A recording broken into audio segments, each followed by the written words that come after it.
అందరికీ విజ్ఞప్తి చేస్తున్నాం. Okay okay. సో భుజంగరావు గారు నమస్కారం అండి. నిన్న కూడా చాలా మంది political parties Congress, BJP, BRS అందరు పాల్గొన్నారు.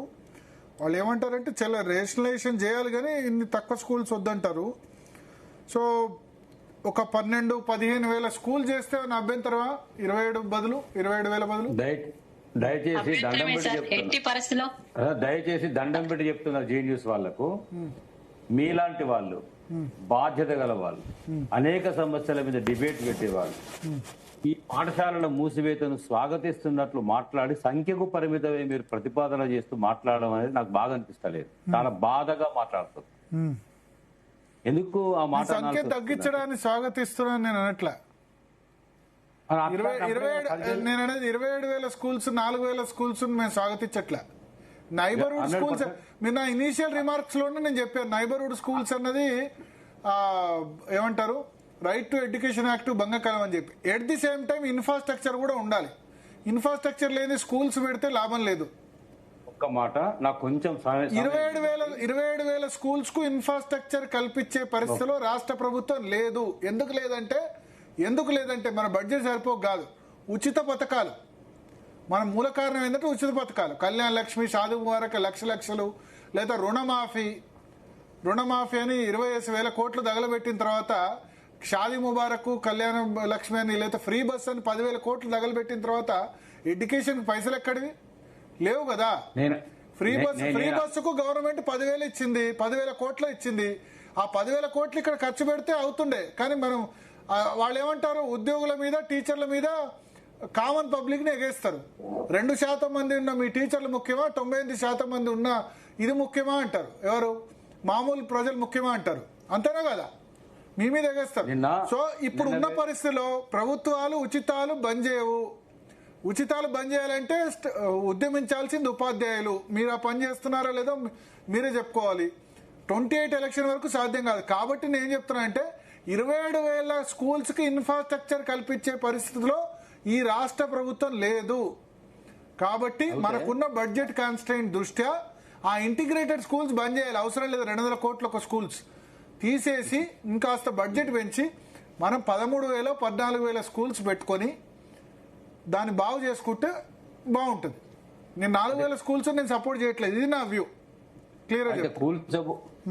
కూల్చబోతున్న విద్యను, విధ్వంసం చేయబోతున్న విద్యారంగాన్ని, ముంచబోతున్నటువంటి ఉపాధ్యాయులను, అధ్యాపకులను ఏ రకంగా రక్షించగలుగుతుంది సమాజము అనే దాంట్లో బాధ్యతాయుతంగా, ప్రయోజనాత్మకంగా ఈ డిబేట్ కు మీరు శ్రీకారం చుట్టి పిలవడము, చర్చ పెట్టడం అనేది ఒక రకంగా మాకు కొంత రిలీఫ్.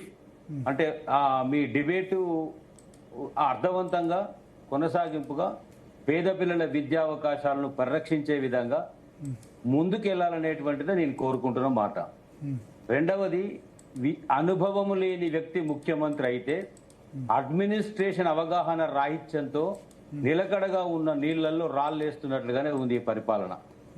ఏ రంగంలో చూసుకున్నా కూడా ఉన్నది ఉన్నట్టుగా ఉంచకుండా ఊడబెరికే పనిలో, కూలగొట్టే పనిలో, పేల్చే పనిలో ఉన్న నేను, నాకు హిట్లర్ ఆదర్శము, గూగుల్లో చూసుకోండి ఎంత బ్రహ్మాండంగా కూలగొడుతున్నానో, పడగొడుతున్నానో అనేటువంటి ముఖ్యమంత్రి ప్రవృత్తి, ఆ స్వభావం ఏందో నాకు ఇప్పటికీ అర్థం కాలే. మార్పు కోరుకున్నాం, కాంగ్రెస్ రావాలనుకున్నాం. మార్పు ఇట్లా తగలబడుతుందని మేము అనుకోలే. మా తలరాతలనే మార్చే విధంగా ఉంటుంది. పేదల కొంపలు లేకుండా చేస్తారు. చదువుకోవడానికి విద్యా అవకాశాలు దూరం చేసే విధంగా బళ్ళు లేకుండా చేస్తారు అనేటువంటిది మేము ఊహించలేకపోయినందుకు సామాన్య జనంతో పాటుగా మేము అవమానంగా, సిగ్గుగా ఫీల్ అవుతున్నాం. ఎందుకంటే చదువుకున్న వాళ్ళం, అవగాహన ఉన్న వాళ్ళం, అనుభవం ఉన్న వాళ్ళం, సమాజాన్ని విశ్లేషణ చేయగలిగే వాళ్ళం, మేమెందుకు తప్పు చేస్తామా అనేటువంటి ఆలోచనలో, రియలైజేషన్లో యావత్ సమాజంతో పాటు ఇలా నా ఉద్యోగ, ఉపాధ్యాయ, పెన్షనర్స్ కూడా ఉన్నారు అని చెప్పేది 100కు 100 మాట వాస్తవం. ఇక భరత్ గారు మీరు అన్నట్టుగా ఇన్ఫ్రాస్ట్రక్చర్ సమకూర్చలేని స్థితిలో ప్రత్యామ్నాయంగా మూసివేతలు అనండి మార్గం. అది ఎవరైనా చేస్తారు. మూసివేతకు ఒక సిద్ధాంతకర్త, ఒక ముఖ్యమంత్రి, ఒక మేధావి అవసరం లేదు. ఒక విధ్వంసక ప్రవృత్తి ఉన్నటువంటి ఒక వ్యక్తి, ఒక పిచ్చి పరిపాలకుడు, ఒక తుగ్లక్ లాంటి వాడు చాలు. దాన్ని బాగు చేసుకోవడానికి స్వాతంత్ర్యం వచ్చిన తర్వాత ఉమ్మడి రాష్ట్రం ఏర్పడ్డాక, తెలంగాణ రాష్ట్రం ఏర్పడ్డాక అనేక సంవత్సరాలుగా అనేక ప్రభుత్వాలు విద్యను రక్షించడానికి, ప్రభుత్వ విద్యను బలోపేతం చేయడానికి ఎన్ని రకాల నిధులు ఎంత శాతం సమకూర్చిండ్రు, ఎంత ఇన్ఫ్రాస్ట్రక్చర్ ఇచ్చిండ్రు, ప్రభుత్వ పాఠశాలల కళాశాలల బలోపేతానికి ఏ రకమైన చర్యలు చిత్తశుద్ధితో తీసుకున్నారో మాలాంటి సంఘ నాయకులకు తెలియదు కాదు, సామాన్య ఉపాధ్యాయులకు తెలియదు కాదు. ఓట్లేసి రాజ్యాంగ లోపల ప్రజల కోసమే, ప్రజల కొరకే, ప్రజల ద్వారా ఏర్పడేటువంటి ఈ ప్రభుత్వంలో ప్రజలు కూడా అన్ని గమనిస్తూ ఉన్నారు. నేను ఎందుకు ఈ మాట చెప్తున్నానంటే, ఒక పిల్లు 2007లో హైదరాబాద్లో పాఠశాలల విలీనానికి వ్యతిరేకంగా పోరాడుతూ న్యాయ పోరాటం చేయడానికి దానికి మార్గంగా 1443 పిల్లు ఆ రోజు ప్రజా ప్రయోజనాల వాద్యం బొందుగుల నరేంద్ర రెడ్డి మా సంఘ పూర్వ అధ్యక్షుని పేరిట వేస్తే ఇక్కడ హైకోర్టులో సుదీర్ఘ చర్చ జరిగిన తర్వాత దానికి కొనసాగింపుగా గత ప్రభుత్వ హయాంలో కూడా సుప్రీంకోర్టు వరకు అనేక రాష్ట్రాలు పాఠశాలల మూసివేతలో భాగంగా అన్ని ప్రభుత్వాలు ప్రయత్నం చేసినప్పుడు అక్కడొకటి పిల్లు పడి సుప్రీంకోర్టులో అందరు ఇంప్లీడ్ అయిన తర్వాత సుప్రీంకోర్టు సుదీర్ఘ చర్చ జరిగిన తర్వాత ఆ జడ్జెస్ కు, ఆ బెంచ్ కు నిజంగా నేను హ్యాట్స్ ఆఫ్, ఆ పాదాభివందనం చేస్తా ఉన్నా. వాళ్ళు ఏమడిగారంటే, వేల మంది ఉన్నటువంటి ఒక ప్రభుత్వ పాఠశాల పిల్లలు లేరు, తగ్గిపోయినరు, లేకుండా పోయినరు, అల్ప సంఖ్య ఉంది అని చెప్తున్నారు కదా. ఆ స్కూల్స్ అన్ని కూడా ఓవర్ నైట్ విద్యార్థుల సంఖ్యను ఆకర్షించలేక, ఉపాధ్యాయుల నమోదును పెంచుకోలేక పతనమైనయా? ఈ పతనావస్థకు ప్రభుత్వ విద్యా వ్యవస్థ చేరుకోవడానికి ఎన్ని సంవత్సరాల కాలం పట్టిందో చెప్పండి అని అడిగారు. అందుకు మీరు బాగు చేయడానికి మీరు తీసుకున్న చర్యలు ఏమున్నాయో వివరంగా కూడా మీరు కౌంటర్ ఫైల్ చేయండి అని అంటే, ఆ ప్రభుత్వాలు కౌంటర్ ఫైల్ చేయడం లోపల బిక్కమొక వేసి దిక్కులు చూసిన పరిస్థితి. అప్పుడు ఏం చెప్పిండ్రంటే, రాజ్యాంగ రీత్యా ప్రభుత్వ విద్య, వైద్యం అనేటువంటిది ఏ ప్రభుత్వాలున్నా, ఏ పాలకులున్నా అందించాల్సిన స్థితిలో విధిగా ఉండాల్సిన అవసరం ఉంది. ఇది వ్యాపారం కాదు, పెట్టుబడి కాదు, ఖర్చు లాభ నష్టాలు లెక్కలు చూసుకోవడానికి ప్రభుత్వ పిల్లలకు ప్రజల వైద్యం కాపాడాలి, పిల్లల విద్యా అవకాశాలు కాపాడాలంటే విద్యా వైద్యం రెండు కూడా పకడ్బందీగా బలోపేతంగా అందించాల్సిన అవసరం ఉందని సుప్రీంకోర్టు ఆనాటి ప్రభుత్వాలకు మొట్టికాయలు వేసినాయండి. నిన్న మీరు డిబేట్ లో పొలిటీషియన్స్ పిలిచారు, చాలా విచిత్రం అనిపించింది. అందుకే నేను అక్కడ నోరు తెరవలే. ఇప్పుడు ఏ పాలకులున్నా, ఏ రాజకీయ పార్టీలైనా వాళ్ళది బాగుందని చెప్పుకునే ప్రయత్నం చేస్తారు, ఇంకొకరి మీద బురదేసే ప్రయత్నం చేస్తారు. మనమేం చేసినాం అనేది కాడికి వస్తే, ప్రభుత్వ పాఠశాల విలీనంలో హైదరాబాద్ లో సమస్య వచ్చినప్పుడు అన్ని రాజకీయ పార్టీల దగ్గరికి వెళ్ళి, మా ఇంక్రిమెంట్ పోరాటం కాదు, మా బదిలీ పోరాటం కాదు, మా ప్రమోషన్ పోరాటం కాదు, బడి పోతుంది, బడి కదిలిపోతుంది, బడి మూసివేయబడుతుంది, పిల్లలకు దూరం అవుతుంది, పేద, నిరుపేద, బడుగు బలహీన దళిత వర్గాల పిల్లలు ఉన్నారు, ఆ బళ్ళు కాపాడడానికి మేము చేసే పోరాటానికి అందించండి సహకారం అంటే, ఆనాడు ఏ ఒక్క రాజకీయ పార్టీ ముందుకు రాలేదే, ఎవరు చేయగలపలేదే. Yes, proudly I can say, ఆనాడు చేయగలిపి ఆనాడు పోరాటంలో కలిసి వచ్చినటువంటి పార్టీగా ఆనాడు టీఆర్ఎస్ పార్టీ వచ్చింది. 10 జిల్లాలు ఉద్యమాలు చేసిండ్రు. దాని ఫలితంగా కాంగ్రెస్ ప్రభుత్వం రియలైజ్ అయింది.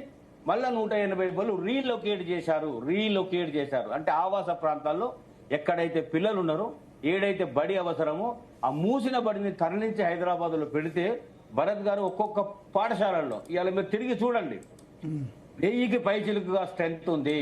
ప్రభుత్వ పాఠశాలలు బలోపేతంగా, అంటే విద్యార్థుల సంఖ్యతో బలోపేతమైన వసతుల రూపంలో కాలే, ఆ రకంగా సంఖ్య నమోదు పెరిగినటువంటి పాఠశాలను కూడా గాలికి వదిలేసి ఏ చర్యలు తీసుకోకపోగా, ప్లస్ టీఆర్ఎస్ ప్రభుత్వం రియలైజ్ లాస్ట్ మూమెంట్ లో మన ఊరు మన బడి పేరుతో ప్రోగ్రాం తీసుకున్నారు.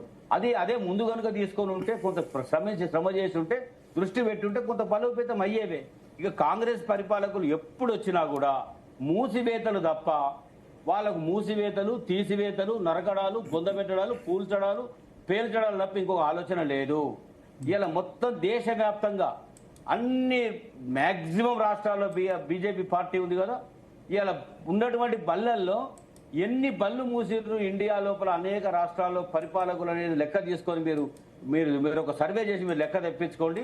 మీరు నిజంగా కూడా విచిత్రపోతారు. అన్ని పాఠశాలలు, అన్ని కళాశాలను మూసేసిన పరిస్థితి. అంటే నేను ప్రైవేటు పాఠశాలకేమో మీరు గేట్లు తెరుస్తారు, ద్వారాలు తెరుస్తారు, కార్పొరేట్ వాళ్ళకేమో ఇబ్రహీంపట్నం దాకా పోయి, Ibrahimpatnam lake view international school ప్రారంభోత్సవం చేయడానికి ముఖ్యమంత్రి గారికి సమయం ఉంటుంది, టైం ఉంటుంది, చప్పట్లు కొట్టి ప్రభుత్వ పాఠశాలలు విద్యార్థులను కంపేర్ చేసి అక్కడ ఏం చెప్తారండి ముఖ్యమంత్రి గారు? ఒక 5,000 10,000 నెలకు ఖర్చు పెడితే ఆనిముత్యాలు బ్రహ్మాండంగా తయారవుతున్నారు. ప్రైవేటు పాఠశాలల్లో ఉపాధ్యాయులు అధ్యాపకులు ఆ రకంగా తయారు చేస్తున్నారు. మేము పెట్టే ఖర్చు ప్రతి పిల్లవాడి మీద ₹1,00,000 ఖర్చు పెడితే అది ఏ మాత్రం కూడా ఉపయోగపడడం లేదు. మా ఉపాధ్యాయులు అధ్యాపకులు లక్షల కొద్ది వేతనాలు ఇస్తున్నా కూడా అది ఉపయోగపడతలేదు, తయారు చేస్తున్నారు, జాతి భవిష్యత్తును దెబ్బతీస్తున్నారు అనే విధంగా కంపేర్ చేసి మాట్లాడినప్పుడు చాలా బాధాకరం కదా ఇది.